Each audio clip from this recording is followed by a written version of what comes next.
22 years ago, I was offered a job as an assistant professor at a university in the state of Michigan. It was late summer and I had a few weeks to go before I start teaching. I was excited and terrified. Excited because I always wanted to teach and I got the job. Terrified because I was not sure if I had the knowledge, language, and communication skills to teach. I wasn't too worried about the knowledge because I know students did not know that material, and that they don't know that I don't know the material either. So that was okay. English was my third language, and I was not fluent. And I had an accent on top of that. I still have an accent. So I wasn't sure if the students would understand me. If I had a British accent, I would have kept it. Anyhow, I was also worried about my language skills and communication skills. See, when I talk about communication skills with students, I was terrified to be with them talking about skills that I didn't have. So I was so terrified, I was sitting that summer at home thinking, my God, I made a mistake. I should have continued myself to be an engineer. Why would I quit my job and become a professor? I was depressed. I was watching a movie with my daughters, a Disney movie. Suddenly, I had a moment of revelation. I ran to my bathroom, stood in front of the mirror, and said, "Mirror, mirror on the wall, how can I be a better teacher in the fall?" And I waited. The mirror didn't answer me. Then I got a phone call from the department chair who hired me. And I understood from him how the teaching system works. Basically, it works like this. You are a new teacher. Your department chair or the school principal will give you a piece of paper called curriculum or syllabus. And it has a list of topics that you are supposed to cover. And you are expected to cover those topics in certain amount of time, such as one semester. That's it.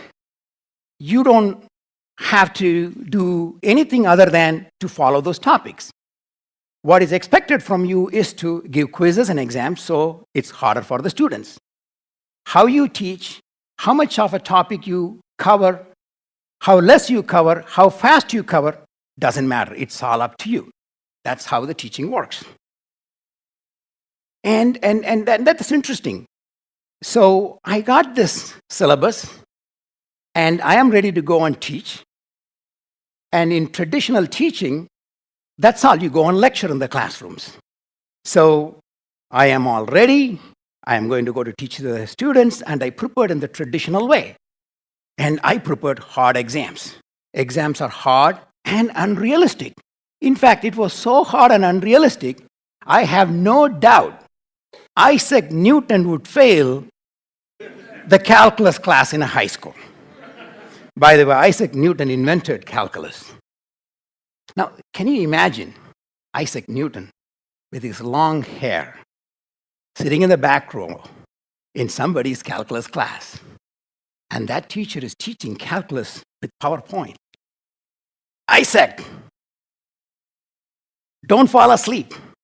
What's wrong with you? Don't you know calculus is a tough subject? Pay attention, otherwise you will fail AP calculus. That's what we are doing to our students today. Isaac Newtons and Galileos won't pass our classes anymore. It's so tough, unrealistic. Anyhow, I go to my class, I teach my students, and I prepared hard, I work hard. So my lectures come out all right, my students like me, I get good student evaluation, and I would have stayed there. But I felt something is missing. Something that students are not learning. I mean, they are doing better, but I don't feel they're connected. There is some kind of a disconnect. Then I came across a quote by Phyllis Diller, who was a stand-up comedian. We learn from comedians a lot. And her quote goes something like this. In the first 12 months, we teach our kids to walk and talk. And then we tell them, sit down and shut up. Aha. So our students, I prepare my lectures and deliver all these lectures, and I'm very excited about it. But the students are not responding, not learning enough. They are not involved, they are not engaged. So I realized there's something I got to do.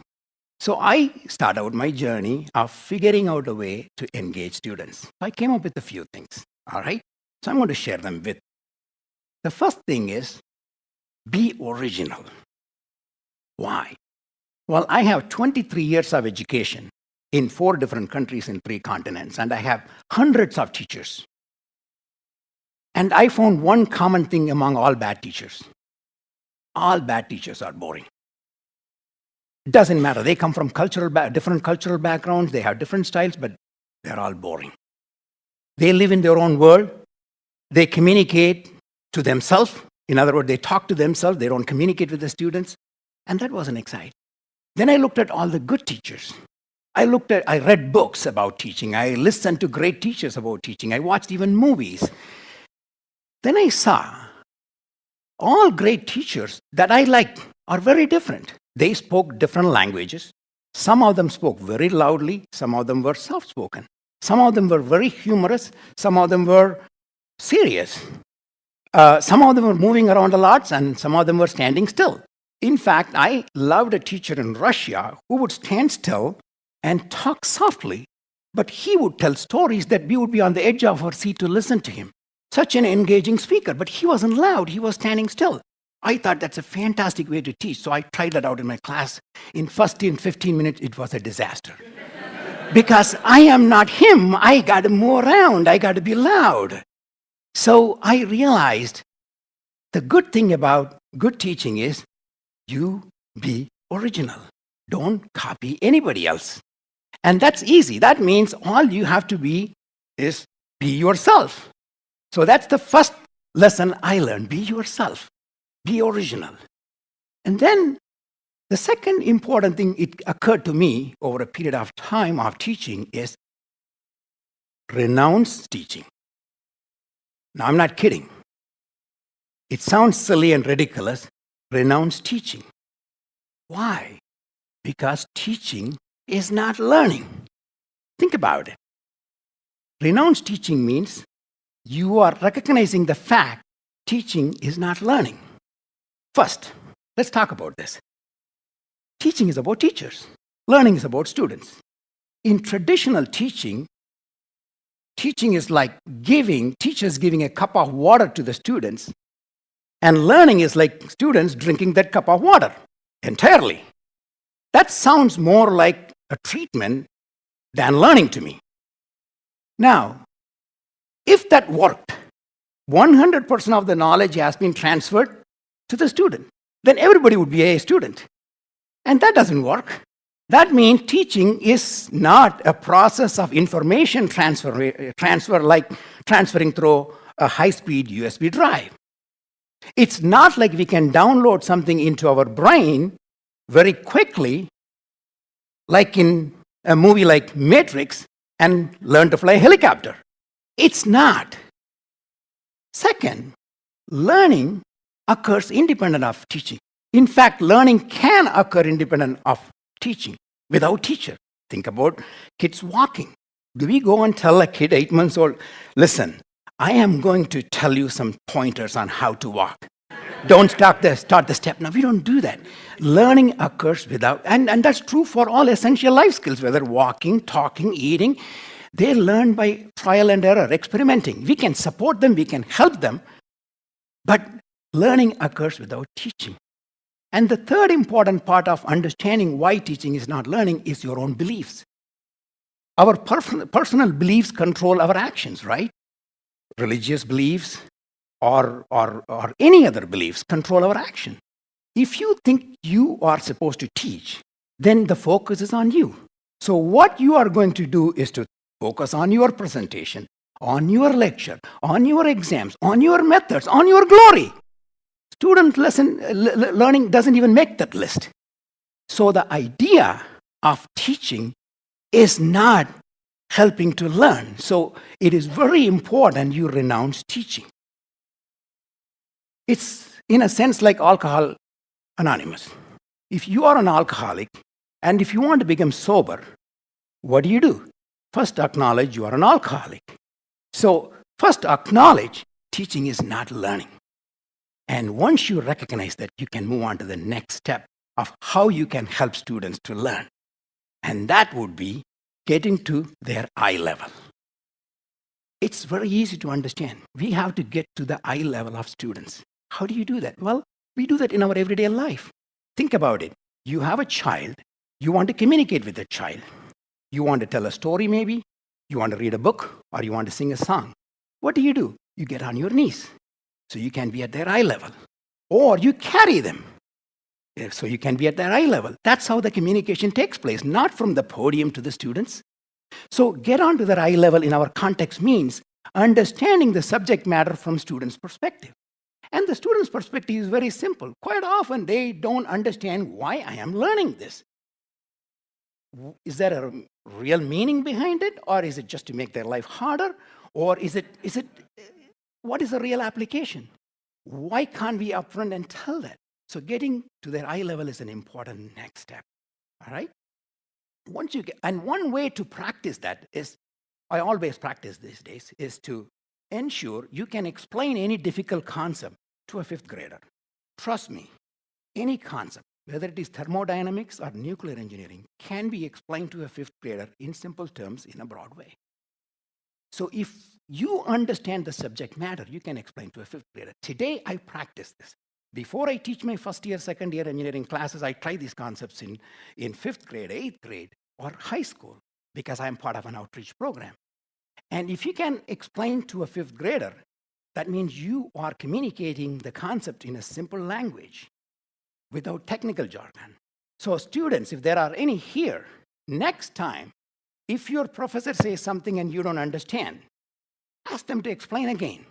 If they can't explain you in a different way or in a simpler way, trust me, they don't understand the subject themselves. You are better off leaving them alone and go use Google or Wikipedia. All right? The next important aspect of teaching or learning is to help students to make mistakes. Now, this is something well written. Researchers have done that. Without making mistakes, you cannot learn. But we don't let them make mistakes. We grade them poorly. Here's my analogy. If you don't make small mistakes and understand the consequences in a controlled environment in your classroom, you are going to make big blunders in life later. That's number one. Number two, if you avoid those blunders, then you are not going to take any initiative. You're never going to make any important decisions in life. And that's why making mistakes is so important. To do that, you can keep your classrooms like a basketball or a soccer practice sessions. You work hard, you understand your mistakes, you exercise, you fix your mistakes, you develop strategy, you work with your teammates, so you prepare for a final game. But what is happening in our classrooms is every class session is becoming like a final game. And that's stressful. All right? So you have to let them make mistakes.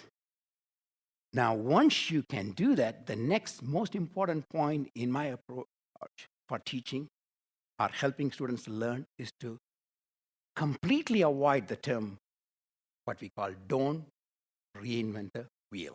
How many times you hear, don't reinvent the wheel, don't reinvent the wheel? This is by far the most counterproductive statement ever there is.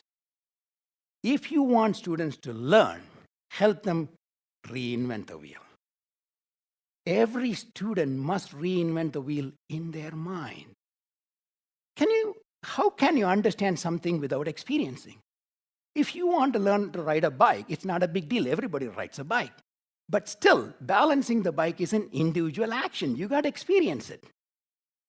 Nobody can substitute that for you. So you have to create that experience for students. All right? So reinvent the wheel means you have to reinvent Newton's law in your mind. Otherwise, it is just an equation that you memorized without any understanding. In fact, I have absolutely no shame in admitting in first grade, I did not believe the earth is round because it didn't make any sense. How do you know the earth is round? Now you have pictures in the last 20, 30 years from satellites and all that. When I went to school, I didn't have even TV. We didn't know. So I secretly harbored this notion that the earth is flat, but I would answer always, it's round, because that's what I was told. And many students are doing this in engineering and every discipline. They don't believe, they do not understand, but they answer the questions. So if you want to change that, you have to provide them that experience. How do you provide? One simple way to do that. Simple question. What do you think? This one simple question I stumbled on once, and I still use it. In third grade, fifth grade, high school, graduate school, I use it successfully. Ask the students, what do you think? Any questions. You never answer. Most of the time I did this because I didn't know the answer. I know it. I was teaching a third grade group of students robotics. This little girl comes to me and says, Dr. Java, my robot is not working. I say, what do you think? She thinks for a second and looks at me and says, Dr. Java, I think my wires are not properly plugged in, connected. I said, okay. She tries it out. A few minutes later, Dr. Java, my robot is still not working. I say, what do you think? And she says, maybe my battery is not working. I said, okay. Now, this is interesting. I thought she would just look at the battery level and say, it has enough. She looked at it. It had, 1 bar or 2 bars. Not enough, I feel. But she says, let me check. And then she grabs another robot, changes the battery, and finds the other robot is working. So she says, Dr. Java, the battery is fine. I didn't even think of that solution, but she's figuring out. I was thinking about teaching now how to use a multimeter to a third grader because she's ready. She's ready. The point is we went through these interactions a few times and she realized there is no problem with the hardware. So finally it occurred to her, Dr. Java, it has to be my program. Okay. I didn't do anything. She thanked me for helping her to solve the problem. All I did is, what do you think? I have done hundreds of these exercises in different classes, just with the simple question, what do you think? It makes my life easier, and it makes them to think, and they are discovering themselves what should be done. What a great joy of discovery for them, and less work for professors, right? So what do you think is an outstanding way to help our students? And the last part of reinventing the wheel is I tell the students, don't take the students on a bus ride. This is from an educator called Jay Cross. We always take our students on a bus ride. That means I'm the driver, professor. I control where the bus goes. I control its speed. I stop where I want, and the students are watching. It may be fun for a few minutes, but they're going to fall asleep. What I feel is we got to take our students on a bike ride. Now, if you are on a bike ride, you cannot fall asleep. And you can stop anywhere you want. And you can make some digressions and learn more. And teacher becomes an active participant with the students. So you got to design your curriculum, design your activity for a bike tour. That involves all the students. If you do all this, you are going to engage the students. And when you engage the students, they learn automatically. That's what I have learned. So my final thought is, in my opinion, real learning occurs when you immerse the learner in a situation, allow them to perform, give them feedback to change or adjust their behavior. And that's how the real learning occurs. And our job as educators is to create those situations. Thank you.